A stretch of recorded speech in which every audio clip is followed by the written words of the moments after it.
नमस्कार दर्शकों, आप सभी का नवभारत न्यूज 24/7 में एक बार फिर से स्वागत है और मैं हूं आपके साथ अजयदीप सिंह बलवाल। दर्शकों, जम्मू कश्मीर में जहां एक तरफ तरक्की के नए आयामों को छुआ जा रहा है, केंद्र सरकार की तरफ से नए नए डेवलपमेंट प्रोजेक्ट्स को लाया जा रहा है और हाल ही में कटरा के अंदर जिस तरह से भव्य आयोजन हुआ और वंदे भारत को हरी झंडी दी गई, उसके बाद चिनाब नदी पर बने आर्च ब्रिज को भी हरी झंडी देकर आम जनता के लिए ट्रेन के माध्यम से खोल दिया गया। तो ऐसे में एक तरफ इस बात की ओर ध्यान केंद्र सरकार दिलवा रही है कि जम्मू कश्मीर में खुशहाली है, सब कुछ ठीक है और डेवलपमेंट के नए आयाम जम्मू कश्मीर छू रहा है। लेकिन दूसरी तरफ जो एक मसला है, और ये मसला आज से नहीं बल्कि 30-40 सालों से आतंकवाद का जो मसला बना हुआ है और लगातार आतंकवाद पर चर्चाएं होती रहती हैं, लेकिन ऑपरेशन सिंदूर के बाद ये सोचने पर हर किसी को मजबूर होना पड़ा कि आखिरकार जम्मू कश्मीर में आम लोग कितने सुरक्षित हैं। फिलहाल इस समय पनून कश्मीर से हमारे साथ चेयरमैन अजय चौरंगू जी मौजूद हैं, बड़ी बेबाकी से अपने मुद्दों को ये सामने रखते हैं। इनसे जानते हैं कि आखिरकार सरकार को अब ऑपरेशन सिंदूर के बाद किन विशेष बातों पर ध्यान देने की जरूरत है, वो कौन से लूप होल्स हैं जिन्हें सरकार को एक्सेप्ट करके उस पर काम करने की जरूरत है। आपका चौरंगू जी बहुत बहुत स्वागत है नवभारत में। नमस्कार नमस्कार। जी सर, क्या कहेंगे? अब मैंने जैसे कि अब इंट्रोडक्शन में बताया, डेवलपमेंट प्रोजेक्ट्स भी चल रहे हैं, सब कुछ हो रहा है, लेकिन आतंकवाद पर अंकुश लगाना अभी भी बहुत जरूरी है। इस पर सिर्फ सियासत होती आई है, लेकिन अब आप किस तरह से परिस्थितियों को देखते हैं जो रिसेंटली ऑपरेशन सिंदूर के बाद है? देखिए, पहली बात जो भारत सरकार नहीं कर रही है, भाजपा के नेतृत्व में भी और भाजपा के नेतृत्व से पहले भी, वो ये है कि जो आतंकवाद का वैचारिक स्वरूप है उसको रिकॉग्नाइज नहीं करती है। उसके जो लक्ष्य हैं उन लक्ष्यों को भी नजरअंदाज करती है या तो कम आंकलन करके सामने रखती है। जैसे आतंकवाद इसकी एक विचारधारा है। वो इस लड़ाई को आतंकवादी जिहाद कहते हैं। वो कहते हैं कि ये उनके जो भी उनकी कल्पना उनके धर्म की है उसके लिए है, उसकी पूर्ति के लिए, उसके लक्ष्यों को की पूर्ति के लिए लड़ाई चल रही है। भारत सरकार का रवैया रहा है कि भाई आतंकवाद का कोई धर्म नहीं होता है। अब पहली त्रुटि तो सोच में ये है कि भारत सरकार की जो पोजीशन है, ऑफिशियल पोजीशन है, वो आतंकवाद को विचारधारा रहित एक एक्टिविटी मानती है। दूसरी बात, इस आतंकवाद की जो जो इसमें हिंसा होती है इसका एक लक्ष्य है, और वो लक्ष्य जिसको हमने बार बार कहा है, हिंदुओं का जिनोसाइड करना है। कश्मीर घाटी में हिंदुओं का जिनोसाइड किया, उनको वहां से बाहर निकाल दिया गया।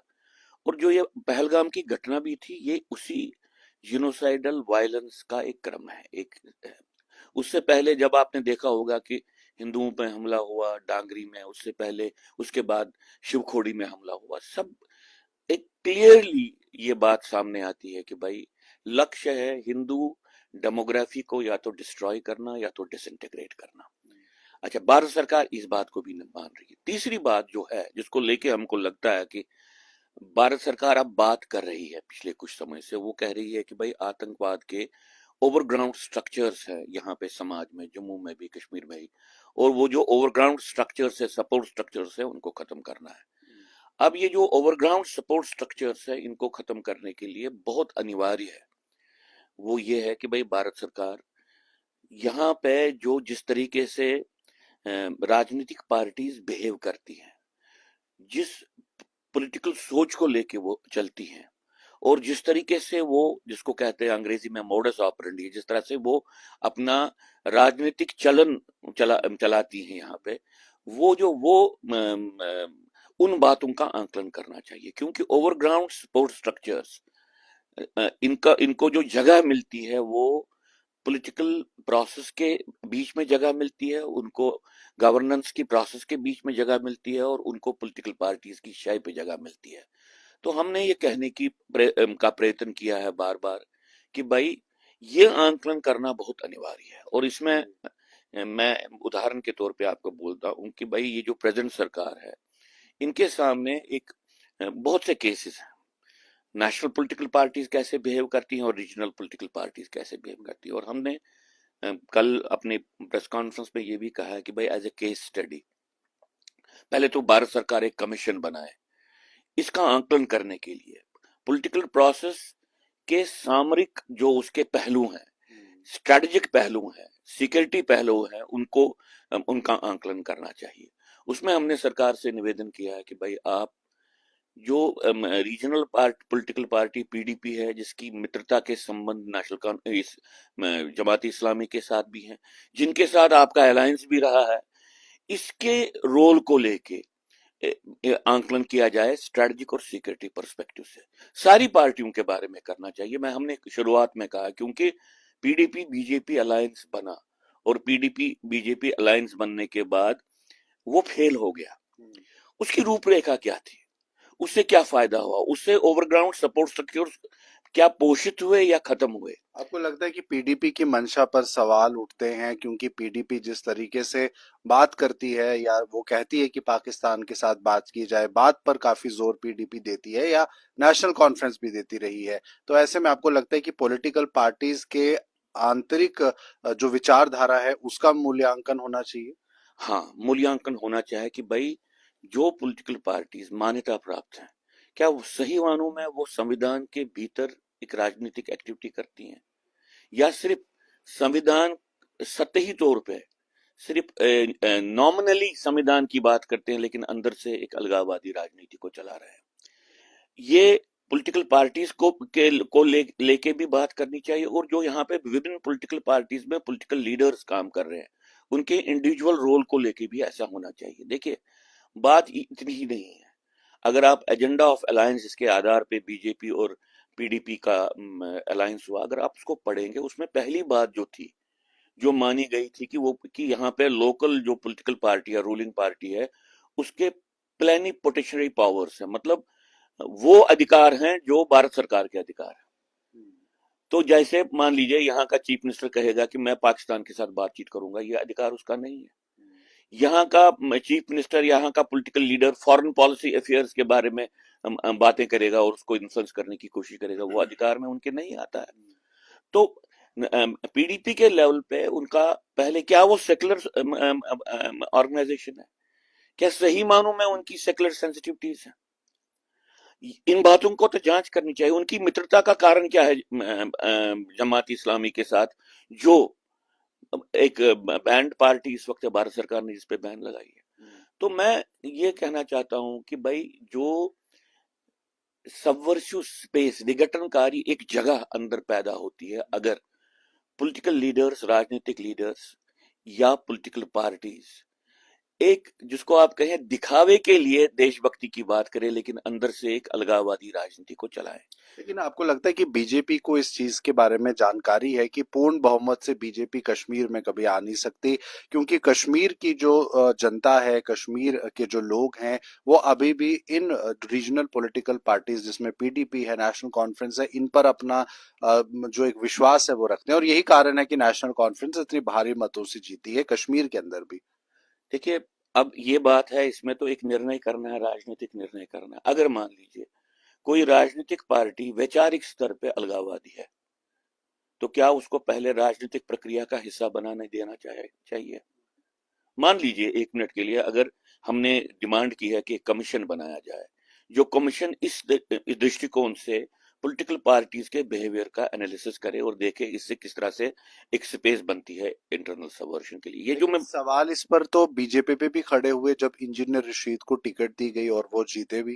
देखिए, मैं जो आपका विचार, मूलभूत जो आपका प्रश्न है, उसको लेके बात करता हूं कि अगर पॉलिटिकल पार्टी सिर्फ दिखावे के लिए राष्ट्रीय है, लेकिन वर्ताव में वो अलगाववादी है, तब ये ओवरग्राउंड स्पेस बन जाती है सपोर्ट्स की, जो अलगाववाद का समर्थन करे। तो वहां पे तो निर्णय करना पड़ेगा। मान लीजिए भारत सरकार का कमीशन ये डिसाइड करता है कि जो पीडीपी ने पिछले इलेक्शन में, असेंबली या पार्लियामेंट्री इलेक्शन में एक अलगाववादी प्रचार किया, तब तो पार्टी में बैन होनी चाहिए। उन्हीं पार्टीज को पार्टिसिपेट करने का मौका देना चाहिए। वही जेन्युइन पॉलिटिकल प्रोसेस का हिस्सा बननी चाहिए, जो हमारे संविधान में विश्वास रखती हो।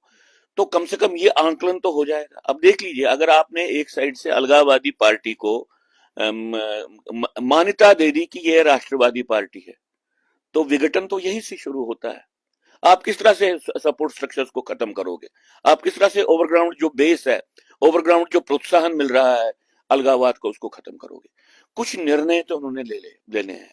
मैं समझता हूं कि हाफ ए सेपरेटिज्म, आधे अलगाववाद के आधार पे जो राजनीति करते हैं वो विघटनकारी एक जगह बनाते हैं राजनीतिक तंत्र में, और उसी विघटनकारी जगह में ओवरग्राउंड सपोर्ट स्ट्रक्चर्स पनपते हैं, फलते हैं और फूलते हैं।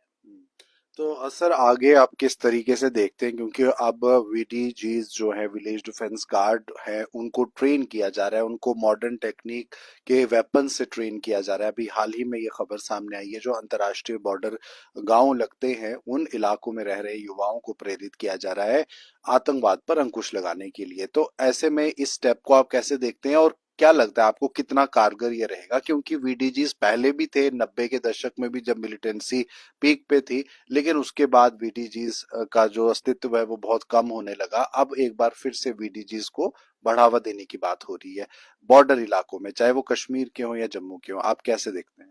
देखिए, वीडीजीएस का जो एक कॉन्सेप्ट है, ये कॉन्सेप्ट जिसको हम कहते हैं अलगाववादी युद्ध यहाँ पे चल रहा है या आतंकवादी युद्ध चल रहा है, जिसको हम कहते हैं प्रॉक्सी वॉर या एसिमेट्रिक वॉर, इस एसिमेट्रिक वॉर में वीडीजीज का क्रिएट करना, क्रिएशन अपने आप में अपने में एक अलगाववादी तंत्र में के खिलाफ के विरुद्ध एक एसिमेट्री को इंट्रोड्यूस करना है। उससे काफी फायदे हुए हैं। जम्मू में जब से वीडीजीज खड़ा हुए हैं तब से अलगाववादी और आतंकवादी एक्टिविटीज का अगर कहीं पे डर, उसके प्रति कोई कहीं पे जो तत्व ये कर रहे हैं उनको डर है, तो वो वीडीजीज के कारण है। ये अच्छी बात है अगर वीडीजीज को अपग्रेड किया जाता है। मैं तो कहता हूं कॉन्सेप्चुअल लेवल पे भी इसको अपग्रेड करना चाहिए और ट्रेनिंग के लेवल पे इसका अपग्रेडेशन होना चाहिए, और जो जैसे हथियार उनके पास है उसके लेवल पे भी अपग्रेडेशन करना चाहिए। लेकिन मैं ये कहना चाहता हूं कि वीडीजीज को बहुत बार लोगों की जानकारी के बगैर ही डाउनग्रेड किया गया। मैं तो भाजपा के टाइम पे भी कहूंगा, जब डांगरी का मैसेकर हुआ उसके बाद ये बात बिल्कुल सामने आई कि भाई वहां पे तो वीडीजीज के पास तो अब हथियार भी नहीं है, उनसे हथियार लिए गए थे। ये बात भी हाल ही में सामने आई है जो आतंकवादी एक्टिविटीज जम्मू में हुई है, कि भाई यहाँ पे जिनके पास लाइसेंस्ड गन है, क्योंकि जम्मू का एक बहुत बड़ा वर्ग एक्स सर्विसमैन है, उनसे गन लिए गए हैं और बाद में उनको वापस उनकी लाइसेंसेस को रिन्यू नहीं किया गया है।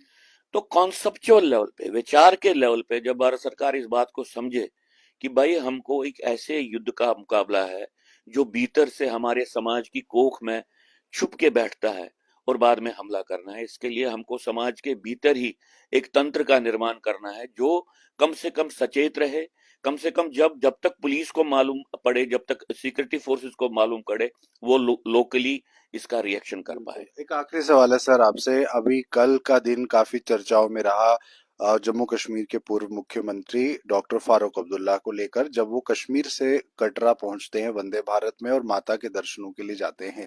इस मूव को आप पॉलिटिकल देखते हैं या आपको लगता है कि वाकई में केंद्र सरकार की नीतियों को लेकर भी एनसी की तरफ से प्रोत्साहन है? कैसे आप इस पूरी यात्रा को देखते हैं? देखिए, कोई भी सेकुलर गेस्चर वो तो हम वेलकम करेंगे। बाकी रही बात कि उसकी मंशा पीछे क्या है, उसकी मंशा के पीछे सिर्फ एक एक्सप्रेशन से आप कोई पार्टी सेकुलर नहीं बनती है, कोई पार्टी डेमोक्रेटिक नहीं बनती है। कश्मीर घाटी में वहां पे फारूक अब्दुल्ला ने इस बात का नेतृत्व किया कि ये डिनाई किया जाए कि हिंदुओं के साथ वहां पे जेनोसाइड हुआ है, इस बात को नजरअंदाज किया जाए, इस बात का कम आंकलन किया जाए। फारूक अब्दुल्ला के नेतृत्व में यह भी कहा गया कि वहां पे तो मुसलमान भी मरते हैं तो हिंदू भी मरते हैं। तो एक तरीके से वो ये कहने की कोशिश करते हैं कि वहां पे आतंकवाद एक सेकुलर प्रेरणा से चल रहा है, उसका कोई कम्युनल मोटिवेशन नहीं है। नेशनल कॉन्फ्रेंस की लेवल पे अभी तक कहीं पे भी ये माना नहीं गया कि भाई जो वहां पे ये अलगाववादी अभियान चल रहा है और आतंकवादी अभियान चल रहा है, इसकी प्रेरणा पीछे से एक वो धार्मिक सोच है, और उनको अगर लगता है कि वो गलत है, उसको भी कहें कि ये गलत धार्मिक सोच है, ये इस्लाम नहीं कहता है। लेकिन ये बात सत्य है कि जो ये कर रहे हैं वो समझते हैं कि हम जिहाद कर रहे हैं, हम अपने अल्लाह के लिए, अपने अल्लाह के फरमान के लिए काम कर रहे हैं। तो उनको कंटेस्ट करना ये बहुत जरूरी बनता है, और उसमें पॉलिटिकल पार्टीज और खासतौर से नेशनल कॉन्फ्रेंस जैसी पॉलिटिकल पार्टी का रोल है। लेकिन ऐसी बातों का वो कम आंकलन करके सिर्फ जब घटना होती है उस वक्त सेकुलरिज्म की दुहाई देना, इसको मैं फ्यूनरल सेकुलरिज्म बोलता हूँ। कोई व्यक्ति मरता है और बाद में उसके दाह संस्कार के लिए सब लोग जाते हैं पीछे, हिंदू भी मुसलमान भी, और कोई बाहर से फोटो उठाए, वो देखो जी कितना बड़ा सेकुलरिज्म है, ये बात सत्य नहीं है। जो ये आतंकवाद है, ये सर्वप्रथम कश्मीरी समाज के भीतर से आ रहा है।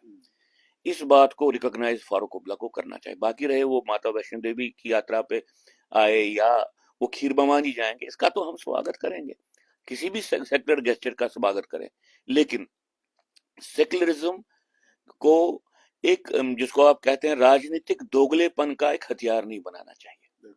सेकुलरिज्म एक विचार है, सेकुलरिज्म एक रहन सहन का तरीका है, उसको आत्मसात करके अगर चलेंगे तो समाज में पीस आएगी, समाज में शांति आएगी। बिल्कुल। तो जाहिर सी बात है दर्शकों की, जम्मू कश्मीर के भविष्य के बारे में अगर हमने सोचना है, हमारी पॉलिटिकल पार्टीज चाहती हैं कि जम्मू कश्मीर में शांति की पुनः स्थापना हो, तो ऐसे में राजनीति से उठकर वाकई में जो है उन मुद्दों पर ध्यान देने की जरूरत है जो इस समय के पेचीदे मुद्दे हैं, जिसमें से कि आतंकवाद सबसे बड़ा मसला है, मुद्दा है, जिसे लेकर लगातार केंद्र सरकार की तरफ से कहना है कि वो प्रतिबद्ध है आतंकवाद को खत्म करने को लेकर। लेकिन जब तक यहाँ की भी पॉलिटिकल पार्टीज एकजुट नहीं होती और देश हित में काम नहीं करती, तो तब तक आतंकवाद पर नकेल कसना वाकई में बहुत मुश्किल है।